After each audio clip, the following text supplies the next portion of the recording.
அதுதான் உண்மை. ஆமே. அப்போ சிருஷ்டிகர்த்தாவே தேவன் நம்மை சிருஷ்டித்த தெய்வம். இன்னைக்கு உங்களை உங்க அம்மாவும் அப்பாவும் சிருஷ்டித்திருக்காங்க. உண்டாக்கி நீங்க அவங்க பிள்ளையாட்டு குழந்தையா வந்து உங்களை இது வரைக்கும் அவங்க வளர்த்திருக்காங்கன்னா எப்படியெல்லாம் வளர்த்துருப்பாங்க யோசித்து பாருங்க. பிறந்த உடனே உங்களை பச்சை குழந்தையில உங்களை தூக்கி உங்களுக்கு ஃபுட்டு ஆகாரங்கள், நீங்கள் அழும்போது பத்திரமா கொசு கடிச்சிடக்கூடாது, சின்ன பிள்ளைகளுக்கு எந்த டிஸ்டர்பன்ஸ் வந்துடக்கூடாதுன்னு சொல்லி அவங்க உறங்காம தூங்காம இருந்து பிள்ளைகளுக்கு காய்ச்சலோ உடம்பு பலவீனமா இருந்தா நம்மளை கவனிச்சிருப்பாங்க. ஹல்லேலூயா. அப்போ அப்படி ஒரு தாயும் தகப்பனும் உலகத்தில் உள்ளவங்க தனக்கு பிள்ளைகள்கிட்ட இவ்வளவு அன்பு காட்டுனா நம்ம கொஞ்ச நாள் தான் இருப்போம். நம்ம குடும்பங்கள்ல போன வாரம் என்னுடைய தம்பி இறந்து போனான். அப்போ நம்மள இந்த உலகத்துக்குரியவர்கள் அல்ல, உலகத்துல கொஞ்ச நாள் தான் இருப்போம். கொஞ்ச நாளைக்கு பிறகு நம்ம என்ன செஞ்சுருவோம், நம்ம மறிச்சு போயிடுவோம். மறிச்சு எங்க போவோம்னா நம்ம மறிச்சிருவோம். அதே மாதிரிதான் நம்முடைய ஆனா நித்தியமாக வாழக்கூடிய ஒரு இடம் உண்டு. அந்த இடம் எந்த இடம்னா நம்மை இந்த உலகத்தை, வானத்தை, பூமியை, சமுத்திரத்தை, நீரூற்றலை எல்லாம் சிருஷ்டித்த தெய்வம் அங்கேயும் ஒரு நித்திய ராஜ்யத்தை நமக்காக உண்டாக்கியிருக்காரு. ஹல்லேலூயா. அப்ப இங்க நம்ம அனுப்பப்பட்டு பூமிக்கு எதுக்கு அனுப்பப்பட்டோம்னா பூமியிலுடைய எல்லாம் உங்களுக்காக வேண்டி நான் உண்டாக்கியிருக்கேன். எல்லாத்தையும் நீங்க என்ன செய்யுங்க, அனுபவிங்க. எல்லாம் காற்று பாருங்க ஃப்ரீயா நமக்கு கிடைக்குது. உடம்பு சரியில்லைன்னா என்ன செய்யணும், ஹாஸ்பிட்டலுக்கு போனா காற்றுக்கு கூட நம்ம காசு கொடுக்க வேண்டியது இருக்குது. அப்படிதானே இங்க அப்படியே இருந்துச்சுன்னா ஃப்ரீ கிஃப்ட், காற்று ஃப்ரீ, தண்ணி ஃப்ரீ, இப்படி எல்லா காரியத்தையும் மரம் செடி கொடிகள் எல்லாம் நீங்க பார்த்தீங்கன்னா வாழ்வதற்கு நமக்கு என்ன வாழ்வாதாரம் வேணுமோ எல்லாத்தையும் அவராலே உண்டாக்கப்பட்டு அவர் நமக்கு ஆசீர்வாதமா தந்திருக்காரு. ஆமென், ஆமென். அப்போ இவ்வளவு மகத்துவமான தேவனை தேவமாய் கொண்ட ஜனங்கள் பாக்கியம் உள்ளவர்கள். ஹல்லேலூயா. நிஷுமாரதி கயனா கர்த்தருடைய அன்பின் ஆழம் அகலம் உயரம் இன்னதென்று அறியக்கூடிய ஒரு பகுத்தறிவை அவர் நமக்கு கொடுத்துட்டார். ஆமென். ஏன்னா அவர் இவ்வளவு நல்லவர், நம்ம இவ்வளவு அன்பாக பார்க்காது. உங்களுக்கு நிறைய அனுபவங்கள் இருக்கலாம். படிக்கும்போது சில வேளை பாடங்கள் ரொம்ப கஷ்டமா இருந்திருக்கலாம். அப்ப நீங்க சொல்லுங்க, எசப்பா பாடம் எனக்கு தெரியலையே, நீங்க எனக்கு சொல்லித்தாங்கன்னு சொல்லி நீங்க ஜெபிச்ச உடனேயே அந்த பாடம் உங்களுக்கு லெகுவாயிருக்கலாம். அப்ப நீங்க நினைப்பீங்க, ஐயோ என்ன நல்ல ஏசப்பா, ஏசப்பா இருந்து அழகா சொல்லி தந்துட்டாங்களேன்னு சொல்லி நம்ம நினைச்சு அப்படி நம்மளை நடத்துற தேவனுக்கு நீங்க நன்றி சொல்லி இருக்கலாம். அல்ல ஏதாவது உடம்பு சரியில்லாம ஏதாவது காரியங்கள் இருந்திருக்கலாம். ஆண்டவரே எனக்கு நாளைக்கு பரீட்சை எழுத போகணும், இன்னைக்கு எனக்கு உடம்பு சரியில்லை, ஐயோ எனக்கு நல்ல சுகத்தை தாங்கன்னு நீங்க கேட்டீங்கன்னா காலையில நீங்க எழும்பும்போது எப்படி எழும்பியிருப்பீங்க, ஃப்ரெஷ்ஷா எழும்பி ஃப்ரெஷ்ஷா நீங்க பரீட்சை எழுத போயிருப்பீங்க. அப்போ நீங்க என்ன நினைப்பீங்க, எனக்கு சுகம் தந்தது ஏசப்பா, நான் ஏசப்பாட்ட கேட்டேன், ஏசப்பா எனக்கு என்ன செஞ்சுட்டாங்க, சுகத்தை தந்துட்டாங்க. அப்போ ஏசப்பா நம்மளை உள்ளங்கையில வரைந்து வைத்திருக்கிறார். நம்மளை கண்மணி போல காக்குற தெய்வம். அவர் என்ன செய்தாருன்னா, இன்னைக்கு அம்மா அப்பா வீடுகளில் இருந்தாலும் அவங்க நினைப்பாங்க, இந்த நேரம் என் மகா எப்படி இருப்பா, எங்க இருப்பா, என்ன படிச்சுக்கிட்டு இருப்பா, எல்லாமே அவங்களுக்கு மனசுல ஓடிக்கிட்டே தான் இருக்கும். நீங்க தூரத்துல இருக்கீங்கன்னு உங்களை மறந்துட்டு இருக்க மாட்டாங்க. பிள்ளைகளுக்காக வேண்டி ஆசீர்வதியும் பாதுகாத்துக்கொள்ளோ என்னென்ன தேவை நீங்க குடும்பம் சொல்லி ஜெபிச்சுட்டு இருக்கிற மாதிரி பரமபிதாவை நோக்கி, ஏசப்பா நீர் எங்களுக்கு தந்த பிள்ளைகளை நீங்க கண்மணி போல காத்துக்கொள்ளுங்கன்னு சொல்லி அவர் பரமபிதாவுக்கு நமக்காக வேண்டிக் கொண்டிருப்பார். ஹல்லேலூயா. அவர் என்ன செய்யறா, யோபு புஸ்தகம் ஒரு புஸ்தகம் இருக்குமா, யோபு 1ஆம் அதிகாரம் 10வது வசனத்தை நீங்க எடுத்து வாசித்து பார்த்தீங்கன்னா, நம்மை யோபு 1:10 அதுல அது அவரது கர்த்தர் யோபுவை சுற்றிலும் வேலி அடைத்திருந்தார். ஹல்லேலூயா. அவர் என்ன செய்யாது, வேலி அடைத்து நம்மளை காக்குற தேவன். ஹல்லேலூயா. ஏன்னா நம்ம இன்னைக்கு ஒன்றும் இல்லை, நம்ம வீட்டுக்குள்ளே போயிட்டோம், வீட்டு கதவெல்லாம் பூட்டிக்கிட்டு ஒரு சின்ன பூட்டு தான் வெளியே நம்ம போட்டிருக்கோம். அந்த பூட்டை திருடனுக்கு உடைச்சிட்டு வர்றது ஈஸி தான். ஆனால் நமக்கு ஒரு நம்பிக்கை என்ன, பூட்டு போட்டிருக்கோம், திருடே வரமாட்டான். ஹல்லேலூயா. ஆனா ஆண்டவர் என்ன சொல்றா, அந்த பூட்ட மாதிரி நான் உங்களை எல்லாம் வேலி அடைத்து காத்து கொண்டிருக்கிறேன். ஹல்லேலூயா. அப்போ நமக்கு பாதுகாவல் தருகிற ஒரு தெய்வம், நம்மளை விடவே மாட்டார். வசனம் வாசிக்குமா, நீர் அவனையும் அவன் வீட்டையும் அவனுக்கு உண்டான எல்லாவற்றையும், உங்களையும் உங்க வீட்டையும் உங்களுக்கு உண்ட எல்லாவற்றையும் சுற்றி வேலி அடைக்கவில்லையோ, அவன் கைகளின் கிரியை ஆசீர்வதித்து அவனுடைய சம்பத்து தேசத்தில் பெருகிட்டு. அவர் வேலி அடைத்து காத்ததுனால அந்த பயிர்களை என்ன செய்ய முடியாது, துஷ்ட மிருகங்களோ விரோதிகளோ நம்ம பகைவர்களோ நம்ம வீட்டில இருந்து நம்மகிட்ட இருந்து எடுத்துட்டு போக முடியாது. ஆமே, அவ்வளவு பாதுகாவலாட்டு அந்த வேலி அவர் அடைத்ததுனால, அந்த வேலி அடைத்து நம்ம கையின் கிரியைகளை ஆசீர்வதிக்கிறார். உங்களுக்கு நல்ல சுகத்தை தந்ததுனால, பலத்தை தந்ததுனால, சத்துரு இப்போ நிறைய கொரோனா சீரியல் சீசன் வியாதி எல்லாம் பரவிட்டு இருந்தாலும் ஆண்டவர் நம்மளை வெளியடைத்து காத்ததுனால அந்த வியாதிகளுக்கு நம்ம விடுதலையாகிறது நம்ம இன்னைக்கு சுகமாக இருக்கிறோம். சுகமாக இருக்குதுனால உங்களுக்கு என்ன செய்ய முடியுது, படிக்க முடியுது. ஹல்லேலூயா. படிக்க முடியும் போது உங்க படிப்பு அவர் என்ன செய்யாது, ஆசீர்வதிக்காரு. படிப்பை ஆசீர்வதிக்கும் போது உங்க வாழ்க்கையை ஆசீர்வதிக்கப்படும். அப்போ ஏசப்பாவுக்கு வேலை என்னன்னா, நம்மை வேலி அடைத்து பாதுகாக்கிற தெய்வம். அப்ப நீங்க பயப்படணுமா? எதுக்கும் நீங்க பயப்படாதீங்க. ஹல்லேலூயா. எதுக்குனாலும் நீங்க இயேசுன்னு சொல்லி ஒரு வார்த்தை சொல்லிட்டீங்கன்னா போதும்.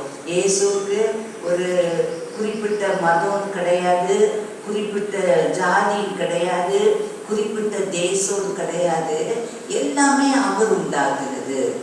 ஹல்லேலூயா. அப்ப அவர் உண்டாக்குன அத்தனை பிள்ளைகளும் அவருடைய பிள்ளைகள்.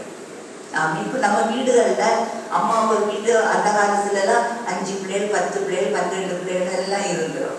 அந்த அத்தனை பிள்ளைகளும் அந்த அம்மாக்கு அப்பாக்கு பிள்ளைகள் தான். ஆனா அதுல நல்ல பிள்ளைகள் இருப்பாங்க, கெட்ட பிள்ளைகள் இருப்பாங்க, கீழ்படிகிற பிள்ளைகள் இருப்பாங்க, கீழ்படியாத பிள்ளைகள் இருப்பாங்க, இயேசு கடவுளை நேசிக்க பிள்ளைகள் இருப்பாங்க, நேசிக்காத பிள்ளைகள் இருப்பாங்க.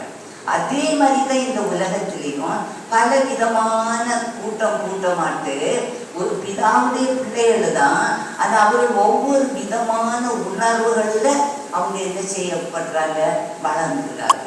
அந்த வளர்ந்ததுனால தான் நல்ல வழியா நடக்கிறவங்களுக்கு இயேசு யாருன்னு தெரியும். ஹல்லேலூயா.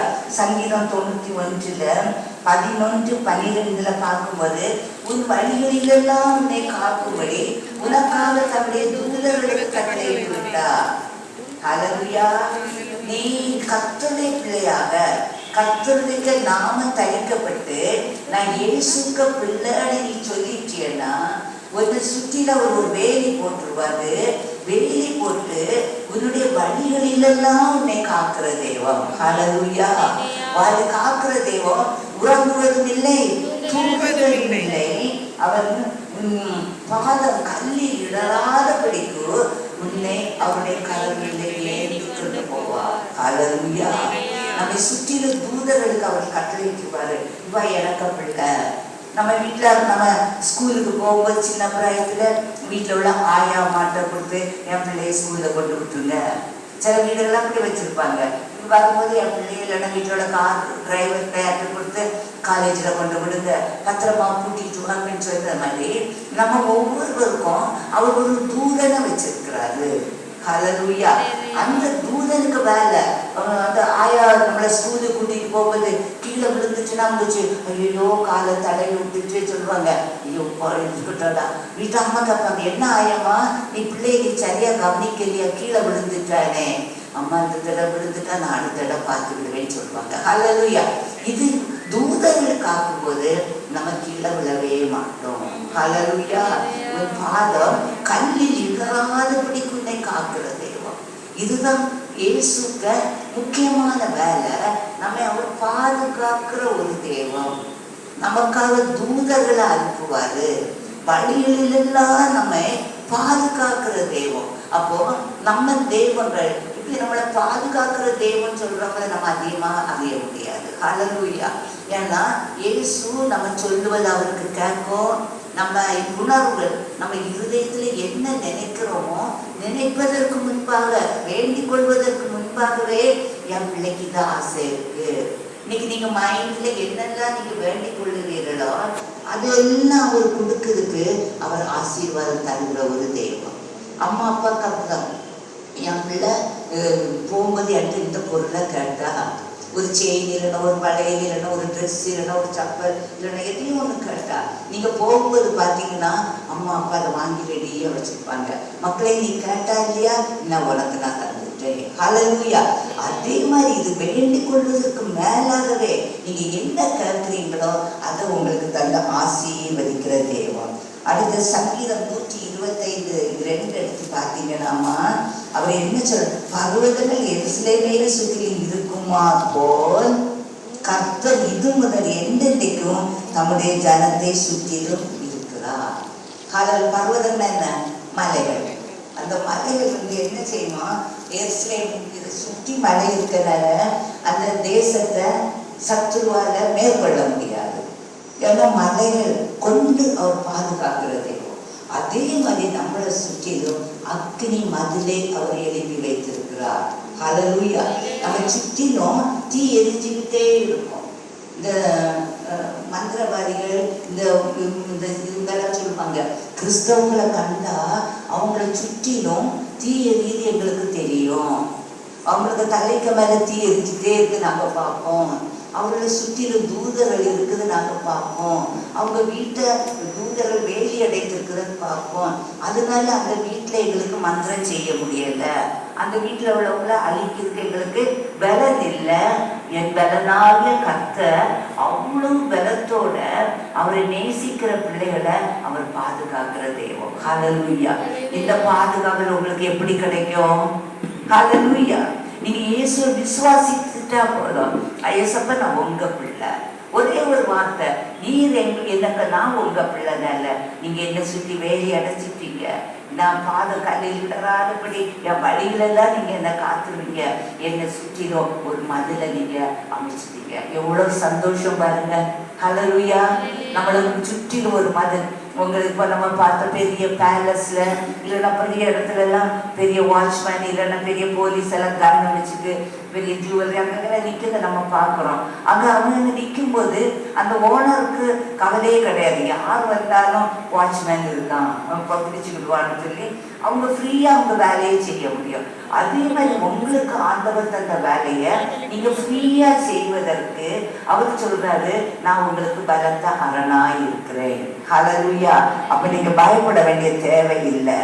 அடுத்து ஏசாயா 52:12 நீங்க பார்க்கும்போதுமா, கர்த்தர் உங்கள் முன்னே போவார், இஸ்ரவேலின் தேவன் உங்கள் பிறகே உங்களை காக்கிறவராய் இருப்பார். எவ்வளவு ஒரு சந்தோஷமான ஒரு வார்த்தை பாருங்க. ஹல்லேலூயா. முன்னால போற தேவன் நமக்கு தெரியுதா? தெரியல.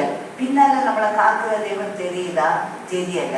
ஆனா நம்மை சுற்றி மதிலாக இருந்து முன்னும் பின்னும் நம்மை காக்கிறவர் இயேசு ஒருவரே. ஹல்லேலூயா. ஹல்லேலூயா. பயப்படாதீங்க, சோர்ந்து போகாதீங்க. ஜீவனுள்ள தேவன் இன்னைக்கும் உயிருள்ள தேவனாய் இருந்து நம்மை போக்கையும் நம்ம வரத்தையும் இது முதல் கொண்டு நம்மை காக்கிறவராய் இருக்கிறார். எவ்வளவு பெரிய பெரிய பெரிய அந்த பிரைம் மினிஸ்டர் சீஃப் மினிஸ்டர் அவங்கெல்லாம் போகும்போதுதான் எஸ்கார்ட் பண்ணி பக்கங்களில் கண்ணை வச்சுக்கிட்டு பைக்கில் இல்லைன்னா காரில் எல்லாம் பாதுகாவலுக்கு முன்னாலையும் பின்னாலையும் போகிறத போல நம்மை சுற்றிலும் ஒரு கூட்டம் எஸ்கார்ட் நமக்கு இருக்குது. ஹல்லேலூயா. அப்போ நீங்க என்ன செய்ய வேண்டாம், பயப்படவே வேண்டாம். ஹல்லேலூயா. சோர்ந்து போகாதீங்க, கலங்கிறாதீங்க, நீங்க எல்லாம் தைரியமா இருக்கணும். ஹல்லேலூயா. சின்ன பிள்ளைகள், நானும் உங்களை மாதிரியே இருக்கும்போது நானும் இயேசு சொந்த ரட்சகராய் ஏற்றுக்கொண்டேன். ஏற்றுக்கொண்டதுலேருந்து ஒரு விசேஷம் என்னன்னா, நான் ஒரு சின்ன பிள்ளையே ஆயிட்டேன். ஹல்லேலூயா. சிறு குழந்தையை போல் நீ ஆகாட்டா நீ பரலோக ராஜ்யத்துக்கு போக முடியாது. சிறு குழந்தைன்னு சொன்னா அந்த குழந்தைக்கு ஒண்ணுமே தெரியாது. உங்க அருமையான தங்கம் மகளுக்கு உங்களுக்கு பாடம் சொல்லி கொடுத்தாங்க, அவங்கள்ட்ட என்ன பற்றி கேட்டா தெரியும். இப்பவும் நான் இங்க வரும்போது உங்களுக்கு என்ன சொல்லணும்னு எனக்கு தெரியாது. ஏசப்பா, நான் சின்ன பிள்ளைகளுக்காக நான் சொல்ல போறேன், நீங்க எனக்கு ஏதாச்சும் சொல்லித்தாங்க. ஹல்லேலூயா. அப்படி சொல்லும்போது இன்னைக்கு நான் நினைக்கிறேன், இன்னைக்கு உங்களுக்கு ஒரு உபயோகமான செய்தியாக இருக்கலாம். ஹல்லேலூயா. அப்போ இவ்வளவுத்துக்கு ஒரு குழந்தை மாதிரி நம்ம ஆயிடுவோம் பாருங்க. அப்ப நீங்க கேட்கலாம், அக்கா நீங்க குழந்தை போல ஆண்டி நீங்க ஆயிட்டீங்களே, நீங்க படிக்கவே இல்லையா? என்னுடைய 16வது வயசுல நான் இயேசுவை ஏற்றுக்கொண்டு குழந்தை மாதிரி ஆயிட்டேன். நீங்க படிக்கலையேன்னு கேட்டா, நான் MA வரைக்கும் நான் படிச்சிருக்கிறேன். ஹல்லேலூயா. PhD டாக்டரேட் ஒரு ஆனரரி பட்டத்தை ஆண்டவர் எனக்கு கொடுத்திருக்காரு. அப்போ நான் குழந்தைக்கு எப்படி படிக்க முடிஞ்சு? ஹல்லேலூயா. நீங்க சொல்லலாம், ஆண்டி நாங்க குழந்தையாயிருவோம். ஓகே, அப்ப எங்களுக்கு படிக்க முடியுமா? படிக்க முடியும். ஏன்னா தெளிவான அப்ப நம்ம படிப்போம். மிந்தி நம்ம படிக்கும்போது பெரிய ஆளுகளா இருக்கும், நம்ம உணர்வுகள் அங்கேயே சிதறடிக்கப்படும். படிக்கும்போது கான்சன்ட்ரேஷன் வராது. ஆனா குழந்தைக்கு அப்படி இல்லை. இது ஆண்டவர் சொல்லிட்டாரு, இந்த பாடத்தை படிக்கணும், ஏசப்பா நீங்க எனக்கு சொல்லித்தாங்க, நீங்க சொல்லிட்டீங்கன்னா போதும். அவர் நமக்கு போதித்து, சங்கீதம் 32:8, நான் உனக்கு போதித்து என் கண்ணை உன்மேல் வைத்து உனக்கு நான் ஆலோசனை சொல்லுகிற தேவனாயிருப்பார். ஹல்லேலூயா. ஹல்லேலூயா. இதுக்கு மேல நமக்கு ஒரு ஆசீர்வாதம் வேணுமா? வேணுமா? வேண்டவே வேண்டாம். ஏன்னா உங்களுக்கு முன்னாடி சாட்சியாய் நான் சொல்றேன் பாருங்க. எவ்வளவு முதல்ல நான் ரொம்ப கிளவர் ஒன்றும் கிடையாது படிக்கும்போது, ஆவரேஜ். ஆனா நான் ஏசப்பாவை ஏற்றுக்கொண்டு ஏசப்பா எனக்கு படிச்சு தரும்போது நான் எல்லாத்துலேயுமே நல்ல மார்க் எடுக்க தேவன் எனக்கு கிருபை செய்தார். ஹல்லேலூயா. ஏன்னா அவர் நமக்கு போதித்து தந்தார். நான் எனக்கு மூளையிலையோ எனக்கு சுயத்திலேயே நான் படிக்காம, பிதாவே உங்க சித்தப்படி நீங்க எனக்கு இந்த பாடத்தை சொல்லித்தாங்க. உங்களுக்கு நிறைய சிலபஸ் இருக்கும். உங்களுக்கு எந்தெந்த சிலபஸ் உங்களுக்கு ரஃப் அண்ட் டஃப்னு உங்களுக்கு தெரிஞ்சா, அப்பா இந்த பாடத்தை நீங்க எனக்கு சொல்லித்தாங்கன்னு நீங்க கேட்டுட்டீங்கன்னா போதும் பாருங்க, அவர் உடனே நமக்கு பதில் தருகிற தேவன். அவன் என்னை நோக்கி கூப்பிடுவான், நான் அவனுக்கு மறு உத்தரவு அருளி செய்து, அவன் கொஞ்சம் தான் ஞானத்தை நீங்க கேட்டிருப்பீங்க, ஆனா அவர் என்ன செய்வார்?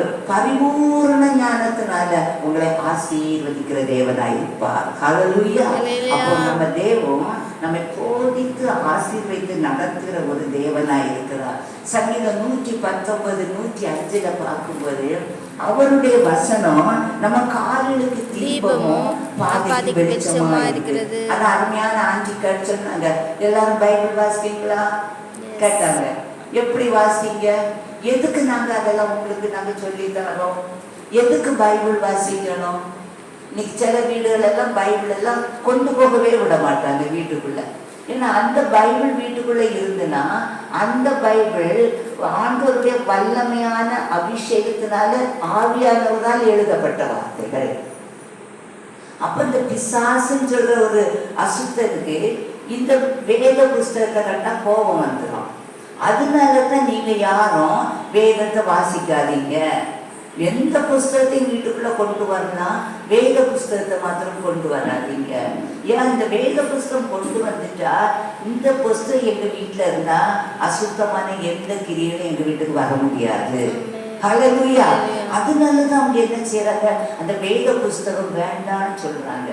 ஆனா வேத புஸ்தகம் உங்க பாதைக்கு வெளிச்சமும் கால்களுக்கு தீபமா இருக்குது. ஹல்லேலூயா. வழியே தெரியாது நமக்கு எப்படி போகணும். ஏன்னா உலகத்துல நீங்க வந்தீங்க, நீங்க சின்ன பிள்ளைங்க, நாங்களாம் இவ்வளவு வயசு வரைக்கும் வளர்ந்து வந்தோம்னா எத்தனையோ இடத்துல எங்களுக்கு நடக்க வேண்டிய வழி தெரியாம நாங்க திகைச்சிருப்போம். அப்பான்னு கூப்பிடும்போது வழி தந்துடும். ஹல்லேலூயா. உங்களுக்கு அநேக இடத்துல நீங்க டிராவல் பண்ணும்போது வழி தெரியாம இருந்தா நீங்க இயேசுவேன்னு கூப்பிட்டு பாருங்கம்மா, உங்களுக்கு வழி திறக்கப்படும். நீங்க வேத புஸ்தகத்தை நீங்க வாசிக்கும் போது அந்த வசனம் உங்களுக்கு போதித்து தரும். மற்றவங்க சொல்லி தர வேண்டாம். இது ஒரு மதம் மாற்றுகிற ஒரு புக்கு கிடையாது, மனம் மாற்றுகிற ஒரு புக்கு. ஹல்லேலூயா.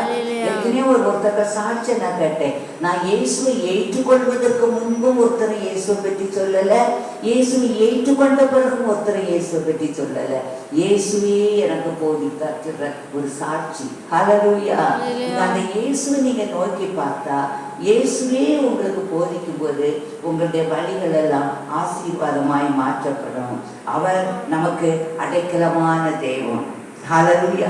எங்க வீடுல உங்க வீட்லயும் அப்படியேதான் இருக்கும். அண்ணன் தம்பி அக்கா தங்கச்சிதான் சண்டை போடும்போது ஓடி போய் அம்மான்னு போய் அம்மாவை கட்டி பிடிச்சிட்டா வரும்.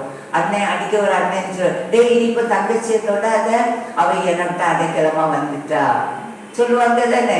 நீ அவளை தொட்டுறாத, அவளை என்கிட்ட வந்துட்டா. அப்ப நம்ம இயேசுவேன்னு சொல்லி போகும்போது உலகத்தோட எந்த சத்துருவும் நம்மை மேற்கொள்ள முடியாது. கடைசியாக ஆதியாகமம் 28:15 அவர் என்ன சொல்றாருன்னா, நான் முன்னோடே இருந்து நீ போகிற இடத்திலெல்லாம் உன்னை காப்பேன். ஹல்லேலூயா. எவ்வளவு உண்மையான ஒரு வார்த்தை பாருங்க. நம்மோட இருக்கிறார், நமக்கு உள்ளுக்கு இருக்கார், நம்ம சுற்றிலும் இருக்கிறார். அப்ப நம்ம போகிற இடங்களெல்லாம் அவர் நம்மை காக்கிற தெய்வம். அப்ப அவருக்கு பிரியம் இல்லாத இடத்துல நம்ம போக மாட்டோம். ஏன்னா நம்ம சுற்றிலும் தூதர்கள் இருக்கிறதுனால எந்த வழி நல்லதென்று ஆராய்ந்து அந்த வழியில் அவர் நம்மை நடத்துவார். அவர் சொல்லிட்டு, நான் உனக்கு சொன்னதை செய்யும் அளவும் உன்னை நான் கைவிடவில்லை. ஹல்லேலூயா. நான் உனக்கு சொன்ன இந்த ஆசீர்வாதங்கள் எல்லாம் நீங்க சுதந்திரமாக்கி போடுங்க. இது நீ கொள்ளும் போது நீங்க பூமியில உயர்ந்து இருப்பீங்க, ஆசீர்வாதமா இருப்பீங்க.